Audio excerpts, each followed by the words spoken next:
let's check in with the money desk. Devin Murugan is standing by. So, Devin, I see Aspen factory that was to have manufactured vaccines for Africa is at risk of closing down. Yes, good afternoon, Mosego. It's all got to do with orders. Drug maker Aspen Pharmacare, it's warning, as you correctly say, that its COVID-19 vaccination plant, that's in the Eastern Cape, could be forced to shut down because no orders have been received. The facility in Gqeberha was announced as Africa's first COVID-19 vaccination plant. The aim was to supply vaccines to the continent. Aspen, you'll remember, signed an agreement with Johnson & Johnson to produce and sell an Aspen-branded vaccine, Aspinovax, throughout Africa. Let's get more on this. Stavros Nicolaou is the senior executive at Aspen. He joins me now. Stavros, thanks very much indeed for talking to us. So, I mean, firstly, let me ask you, why aren't you getting orders from African countries? I mean, presumably the infection rates are down and there's no urgency, or is there more to this lack of orders? Devin, firstly, good afternoon to you and all the viewers, and thanks very much for having me on the show. Before I respond to you, let me just clarify one thing that is critical in this conversation. Aspen is not shutting down any plant. What we are looking to do, however, is in our sterols facility in Gqeberha, we've dedicated a production line to the manufacture of COVID vaccines. And if we don't get orders, then we would have to repurpose that production line for other manufacture of other products like anesthetics, for example. But then we would have to understand that that capacity is lost to the entirety of the continent. So I just needed to clear that up, Devin. We're not shutting down a plant. It is a production line here that is at risk, and the continent would lose that capacity. Now, let me pick it up. To answer your question directly.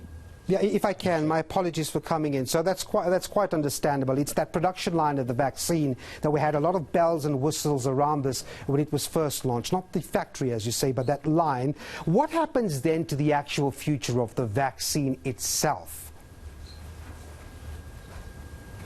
So, Devin, as you correctly point out, there are no orders for Aspinovax, which is the Aspen vaccine. It's an African vaccine produced by an African company for the African continent.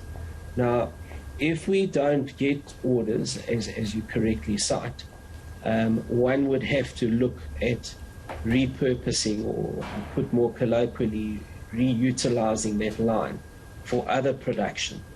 And a likely candidate to replace vaccine manufacture would be things like general anesthetics, which is what we repurposed to in the first place.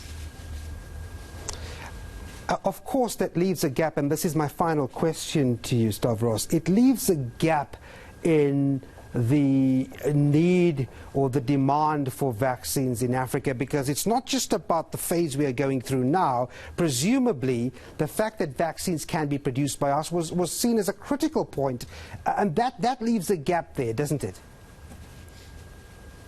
It leaves a significant gap. I mean, we should just cast our minds back 18 months ago when there was this frenzied scramble to secure vaccines for the continent. And of course, the continent found itself at the back end of the queue because there was no capacity on the continent. Now, Devin, we're not out of the woods as yet with COVID. Our continent is significantly under-vaccinated, and there's a good and strong rationale why we should be escalating this challenge to ensure that we retain this capacity on the continent, and in so doing, ensure that we are one step further in health sovereignty for the continent, which is what the WHO and the Africa CDC are calling for continuously. So we cannot afford to lose this capacity. It's inconceivable and counterintuitive. No, well, thanks very much indeed for the clarifications around that. That was Stavros Nicolaou, Aspen's Senior Director. Thanks indeed for your time, sir.